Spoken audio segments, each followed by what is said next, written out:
তো এক পর্যায়ে আবু জাহেল গেছে ওই বিশাল গর্তের ভিতরে পড়ার সাথে সাথে তো চতুর্দিকে সৈন্যবন্য আইয়া কোনো কথা নাই, শুধু কি করে পাথর মারে।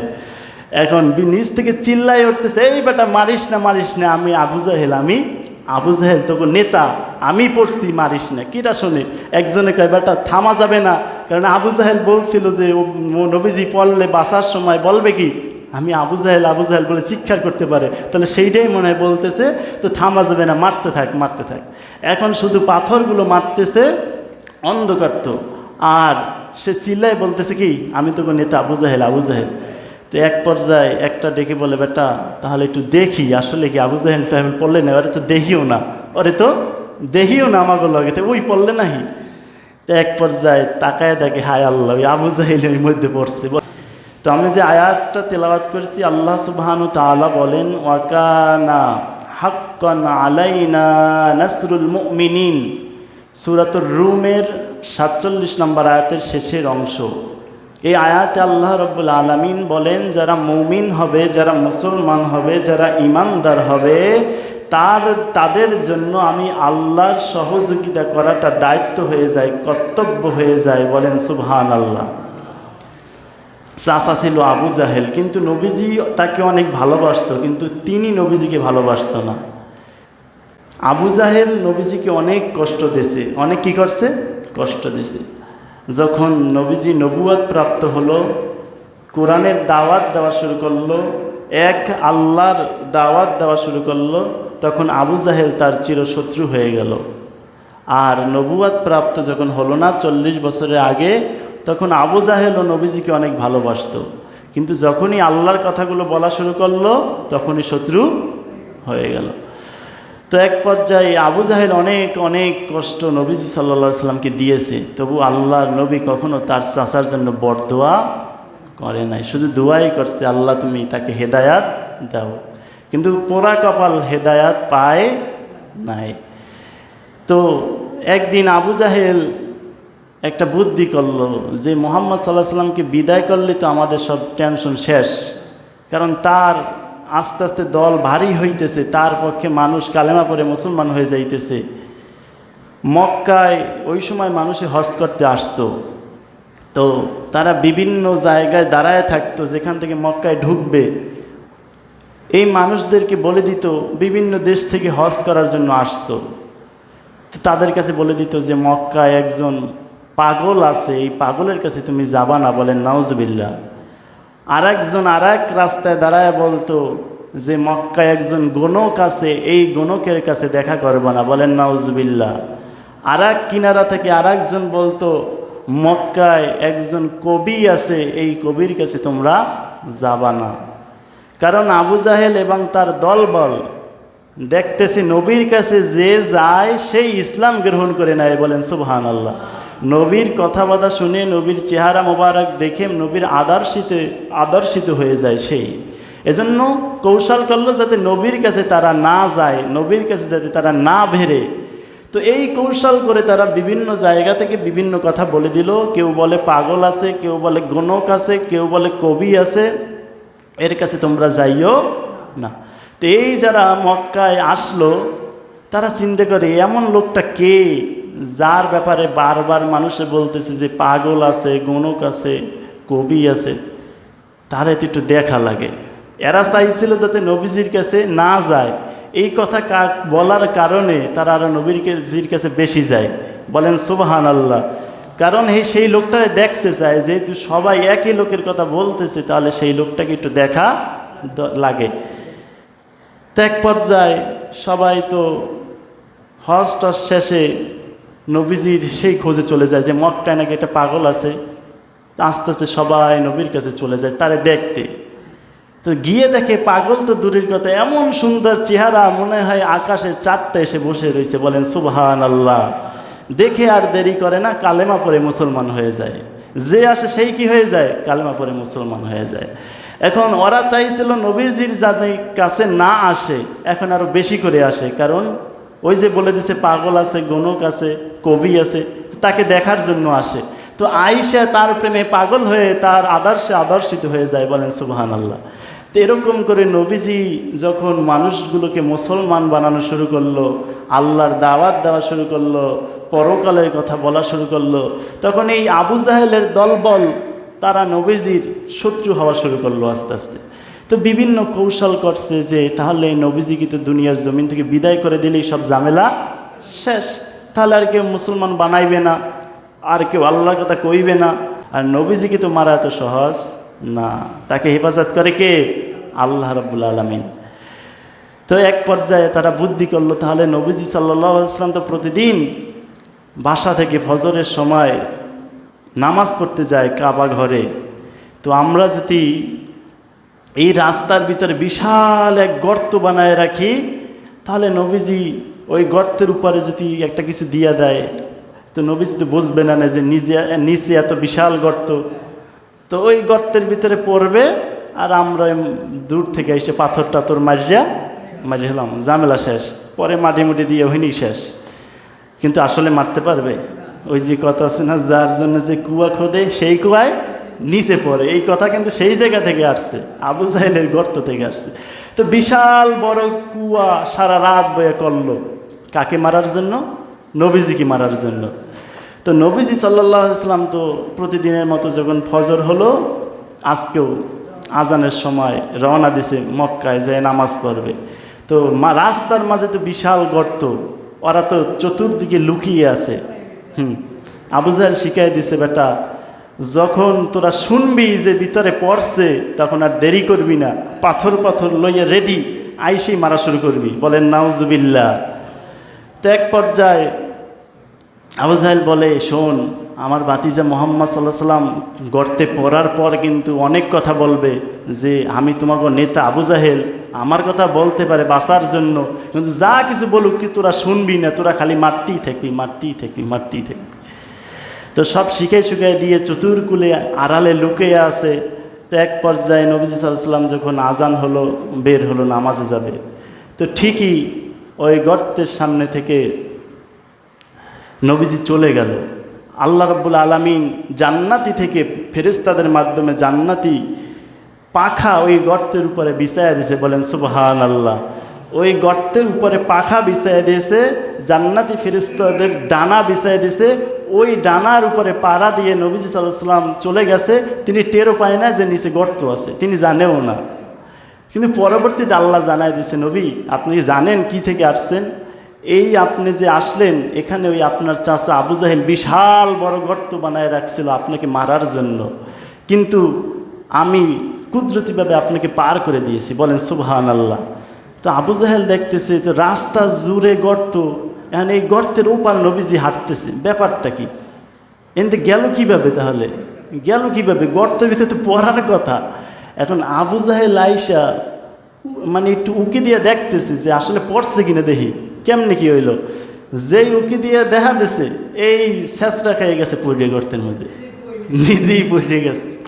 তো পড়ার পরে তোমাকে আশেপাশে যারা শিখাইয়া দিছিল যে পড়ার সাথে সাথে তোরা আইসা কি করবি? পাথর মারবি। ও বলবে, আমার ভাতিজা মুহাম্মদ সাল্লাল্লাহু আলাইহি ওয়াসাল্লাম বলবে যে আমি আবু জাহেল, তবু তোরা থামবি না, তোরা মারতেই থাকবি। এখন তো পরিষ্কার সম্পূর্ণ হয় না, যেহেতু ফজরের আজানের সময় তো অন্ধকারই থাকে নাকি। তো এক পর্যায়ে আবু জাহেল গেছে ওই বিশাল গর্তের ভিতরে পড়ার সাথে সাথে তো চতুর্দিকে সৈন্যবন্য আইয়া কোনো কথা নাই, শুধু কি করে? পাথর মারে, পাথর মারে। এখন নিচ থেকে চিল্লাই উঠতেছে, এই বেটা মারিস না, মারিস না, আমি আবু জাহেল, আমি আবু জাহেল, তোকে নেতা, আমি পড়ছি, মারিস না। কিটা শোনে? একজনে কয়, বেটা থামা যাবে না, কারণ আবু জাহেল বলছিল যে নবীজি পড়লে বাঁচার সময় বলবে কি আমি আবু জাহেল, আবু জাহেল বলে চিৎকার করতে পারে, তাহলে সেইটাই মনে হয় বলতেছে। তো থামা যাবে না, মারতে থাক, মারতে থাক। এখন শুধু পাথরগুলো মারতেছে, অন্ধকার তো, আর সে চিল্লাই বলতেছে কি আমি তোকে নেতা আবু জাহেল, আবু জাহেল। তো এক পর্যায়ে একটা ডেকে বলে, বেটা তাহলে একটু দেখি আসলে কি আবু জাহেল টাহেল পড়লে না, ওরে তো দেখিও না, ওরে তো দেখিও না আমাকে লাগে, তো ওই পড়লে নাহি। তো এক পর্যায়ে তাকায় দেখে, হায় আল্লাহ, ওই আবু জাহেল ওই মধ্যে পড়ছে। বলেন আলহামদুলিল্লাহ। তো যার জন্য যে কুয়া খুঁজছে এই কুয়ায় পড়ছে। তো এক পর্যায়ে আবু জাহেল কয়, বেটা তাড়াতাড়ি উঠা, যা হয়েছে তাড়াতাড়ি আমারে উঠা। আমার ভাতিজা মুহাম্মদ সাল্লাল্লাহু আলাইহি ওয়াসাল্লাম যদি যাবার পথে দেখে আমি এই কুয়ার মধ্যে, তাহলে মান সম্মান থাকবে না, হে আসার আগে তাড়াতাড়ি উঠো। তো কুয়া তো সারা রাত বৈশাখ করছে, বিশাল কুয়া, মারার জন্যই তো করছে। তো এখান থেকে উঠানোর জন্য তারা রশি ফেলছে, কিন্তু রশি ফেলছে কিন্তু এক হাত রশির শর্ট, এক হাত রশির কি শর্ট, আল্লাহর গজব পড়ছে। তখন কয় তাড়াতাড়ি এই রশিটিও আন, যে শর্ট এইটিও পুরাইয়া ফালা, আমার বাতিজা আসার আগে আমার উঠতে হবে। তো এক পর্যায়ে আরও রশি পুরাইলো, হালাইলো, এখন দেখে আরও এক হাত শর্ট, নিচে চলে গেছে, গর্ত আরও বড় হয়ে গেছে। এরকম করতে করতে করতে যত রশি ফালায় এক হাত কি নিচে যায়, রশি ধরতে পারে না, এক হাতের জন্য ধরতে পারে না। এখন কয় তাড়াতাড়ি আরও রশি আন। এক পর্যায়ে মক্কার যত লিডারের যত রশি মশি আল্লে সব আন্নে হালাইছে, কিন্তু এক হাত শর্ট। গজব কার? আল্লাহ। এক পর্যায়ে আবু জাহেল কয় বেটা তোরা আমারে আর নিচে নিস না, আর নিচে নিস না, বুঝছি আমারে তোরা উড়াইতে পারবি না, এটা আল্লাহর গজব, আমি যার জন্য কুয়া করছি তিনি ছাড়া আমাকে উড়াইতে কেউ পারবে না, বরং আমাকে আর নিচে নিস না, তাড়াতাড়ি আমি বাতিজা কেউ ডাক দে। তো মায়ার নবীকে ডাকার জন্য চলে গেল যে হে নবী, আপনার চাচা আবু জাহেল তো কুয়ার ভিতরে পড়ে আছে, আপনাকে যাইতে বলছে। মায়ার নবীদের দিক থেকে আল্লাহ জানায় দিছে কীরকম কি ঘটনা।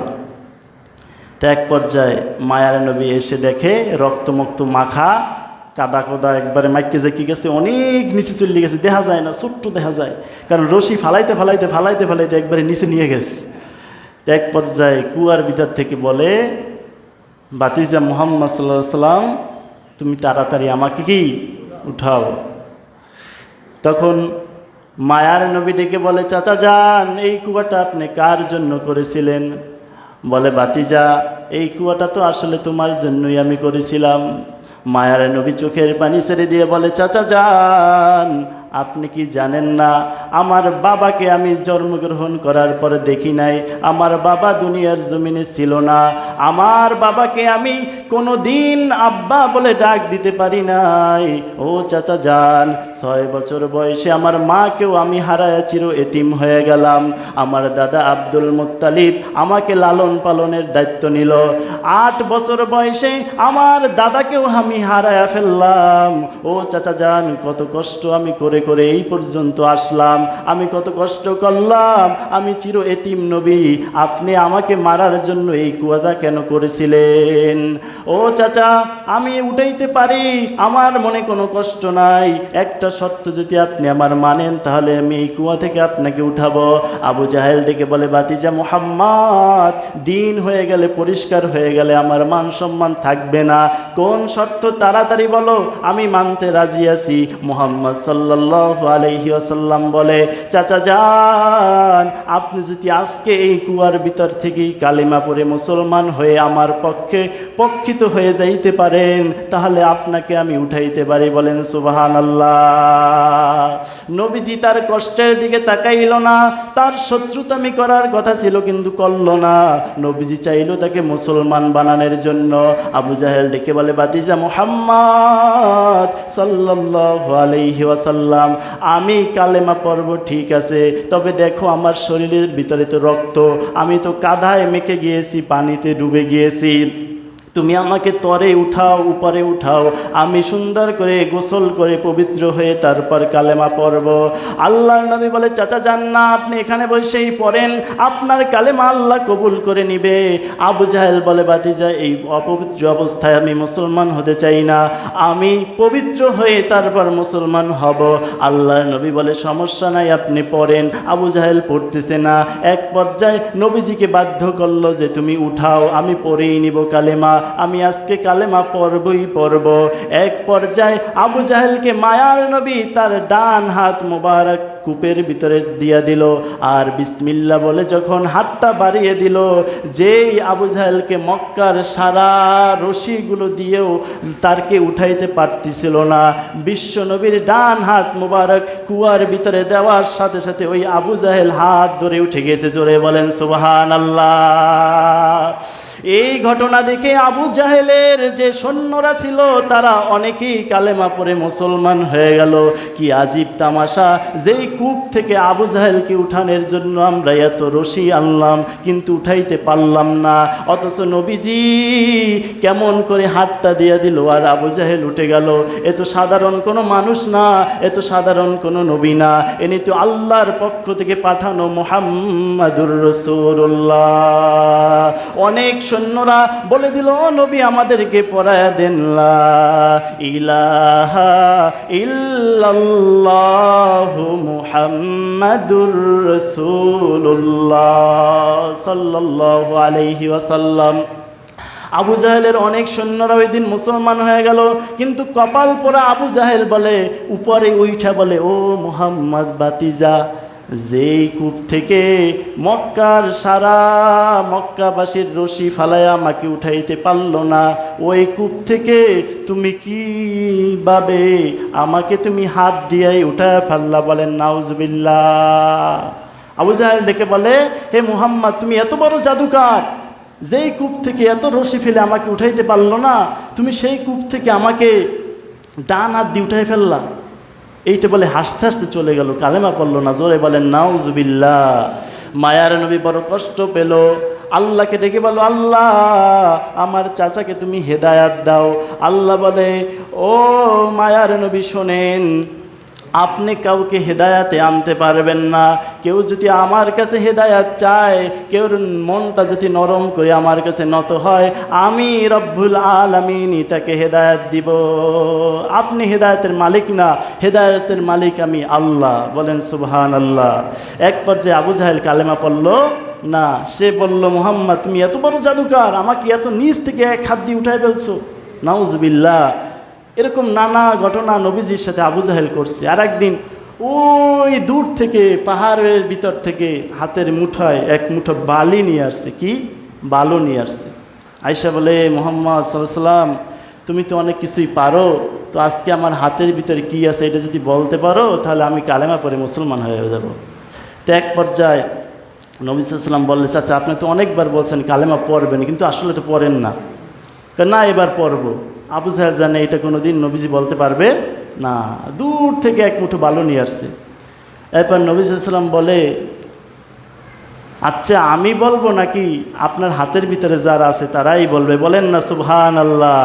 তখন আবু জাহেল বলে, কি বলবো, আমার হাতে যারা আছে ওরা কি কথা বলতে পারে? বলে, আপনি যদি তাদের মুখ থেকে বলাইতে চান তাহলে আমার আল্লাহর আদেশে আমার ইশারায় তারাই কথা বলবে। বলেন না সুবহানাল্লাহ। তখন বলে, তাহলে বলায় দেখাও তো। তখন ওই আবু জাহেলের হাতের ভিত থেকে আওয়াজ আসলো, ইয়া রাসূলুল্লাহ, ইয়া হাবিবাল্লাহ, আমরা বালু বালু। বলেন না সুবহানাল্লাহ। কালেমা না পড়ে বালুটা ছেড়ে বলল, মুহাম্মদ তুমি এত বড় জাদুকর, আমি এত দূর থেকে বালু নিয়ে আসলাম, সেখানেও তুমি জাদু দিছো। বলেন নাউজুবিল্লাহ। আর একদিন ওই যে বলল যে, মুহাম্মদ সাল্লাল্লাহু আলাইহি ওয়াসাল্লাম তুমি যদি আকাশের চারটা দ্বিখণ্ডিত করতে পারো তাহলে আমি কালেমা পড়ে মুসলমান হয়ে যাব।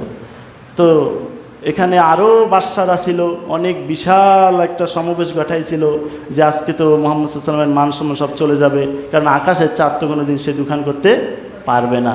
তো এক পর্যায়ে নবী সাল্লাল্লাহু আলাইহি ওয়াসাল্লাম যখন সেখানে হাজির হলো, তখন সব মানুষ দেখার জন্য তৈয়ার যে আজকে আবদুল্লাহর বেটা মুহাম্মদ সাল্লাল্লাহু আলাইহি ওয়াসাল্লাম আকাশের চাঁদকে দুখান বানায় ফেলবে। বলেন না সুবহানাল্লাহ। তখন ঠিক সেই সময় নবীজি সাল্লাল্লাহু আলাইহি ওয়াসাল্লাম যখন তার এই ডান হাতের শাহাদাত আঙ্গুল মোবারক দিয়ে আল্লাহর ইশারায় চাঁদকে ইশারা করে বলল, চাঁদ তুমি দুখান হয়ে যাও। মুহূর্তের ভিতরে দুই সাইডে দুই আধগান চাঁদ গিয়ে কাঁপতেছিল ভয়েতে। জোরে বলেন না সুবহানাল্লাহ। তখন ওই আবু জাহেল কালেমা পড়ে নাই, বরং এই ঘটনা দেখে অনেক ইহুদিরা ওই দিন কালেমা পড়ে মুসলমান হয়ে গেছে। বলেন সুবহানাল্লাহ।